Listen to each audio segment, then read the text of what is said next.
लड़का हार्डवेयर की दुकान पर गया था, लेकिन उसे यह अंदाजा नहीं था कि वह एक जवान विधवा की नजर में आ जाएगा। उसका दिल जीतने के लिए विधवा ने चाव से फ्लर्ट करना शुरू किया। हालांकि लड़के ने महिला का मंतव्य समझकर भी उसे ठुकरा दिया। महिला ने गुस्से में वहां से जाते हुए सोचा कि लड़का उसकी बात को नहीं समझ पा रहा, लेकिन विधवा जब अपनी मनमोहक अदाओं का प्रदर्शन करके चली गई तो लड़के को एहसास हुआ कि उसने एक बड़ा अवसर गंवा दिया। फिर भी अपनी कठोरता बनाए रखी। मार्क ने बिना कुछ सोचे समझे सुपरमार्केट से बाहर कदम रखा तो विधवा ने उसे रोककर घर पर चाय पीने का सुझाव फिर से दिया। मार्क कुछ कहता उससे पहले महिला ने अपनी सुपर पावर का प्रदर्शन किया, जिससे मार्क की रुचि बढ़ गई। उसे लगा कि पैसों का कोई महत्व नहीं है। असल में वह ठंडी चाय का स्वाद जानना चाहता था। लेकिन जब वह महिला के घर पहुंचा तो उसे कुछ अजीब लगा। उसे बुलाया गया था पाइप ठीक करने के लिए, न कि ठंडी चाय के लिए। मार्क ने कुछ शिकायत भी नहीं की, धीरे से पाइप ठीक करने का काम शुरू कर दिया। महिला ने कुछ ही समय में बहुत खुलकर अपने इरादे व्यक्त किए। इसे देखते हुए गर्म खून का नौजवान इसे बर्दाश्त नहीं कर सका, विशेषकर जब महिला की तीखी नजरें उसे असहज बना रही थी।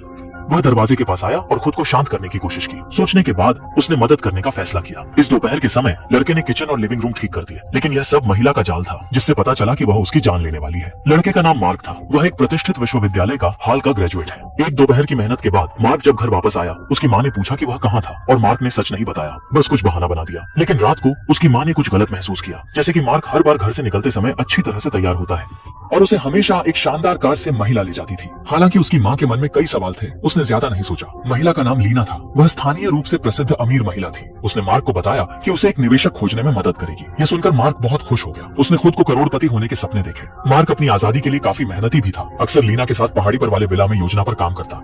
हालांकि लीना मार्क से कुछ साल बड़ी थी, लेकिन उसकी चालाकी बहुत प्रभावशाली थी। वह हमेशा मार्क को अपनी मीठी बातों में उलझा देती थी। सब कुछ व्यवस्थित चल रहा था, लेकिन मार्क की माँ ने उसे रोका, क्योंकि उसे मार्क के फोन में लीना के साथ संदिग्ध संदेश मिले। यह देख उसकी माँ ने सवाल उठाया कि लीना का कुछ और ही मकसद है। उसने मार्क को घर से बाहर निकलने से सख्त मना कर दिया, जिससे लीना को मार्क से न मिलने का कष्ट हो रहा था।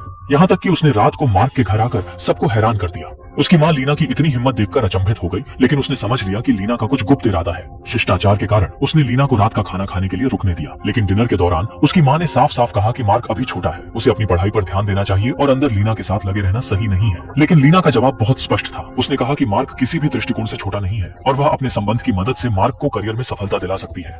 लीना की मजबूती का सामना करते हुए माँ ने गुस्सा होते हुए उसे जमकर कोसा और अपने दिल की बात कही। लेकिन मार्क अपनी माँ की इस बात से असहमत था। उसने गुस्साई लीना को रोककर कहा कि लीना उसकी भलाई के लिए है और वह उसे नुकसान नहीं पहुंचा सकती। अंततः मार्क ने लीना पर भरोसा किया और उसके साथ जाने का फैसला किया। जब दोनों पहाड़ी के विला पहुंचे, लीना ने फिर से चाल खेली। उसने बड़े स्विमिंग पूल में मार्क को हाथकड़ी लगा दी ताकि वह भाग न सके।